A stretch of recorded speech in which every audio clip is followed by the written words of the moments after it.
In this video, I will guide you how you can add color swatches in your Shopify store product page. So first of all, you need to click on the three dots and make sure to have a duplicate backup copy of your current theme.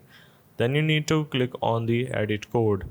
Now this will take you to your code editor, where the first thing that you need to do is to click the links in the description below. These are Google Docs file where you just need to first of all copy the title and you just need to search for it.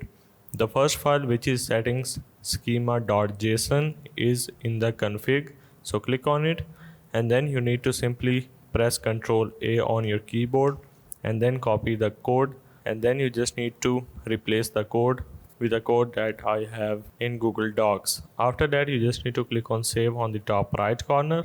Once you are done, the next thing is product variant picker.liquid. Simply again copy this and then you just need to paste it just like so, and then this is going to be in the snippet, so simply click on it and again you just need to erase this and replace the code with my one. Simply press Ctrl A on your keyboard and then paste it.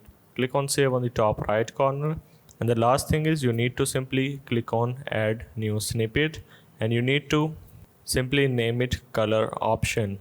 So name it just like this. After naming it, you just need to now copy the code, press Ctrl A, Ctrl C and Ctrl V. Click on save on the top right corner and now click on the three dots and click on customize theme. Now you just need to click on catalog and simply select the product which you have the color scheme of. Click on it and now as you can see, I have my color swatches right under the pricing. If I want to adjust this, you just need to click on theme settings and click on the color swatches by digital guidance. This is where you need to simply name it and this is where all of your colors will going to be. So in order to change the roundness, you just need to click on it and click on square or anything that you prefer. As you can see, this is also going to change it in the real time. So hope this helped. This is how you can add color swatches in Shopify product page.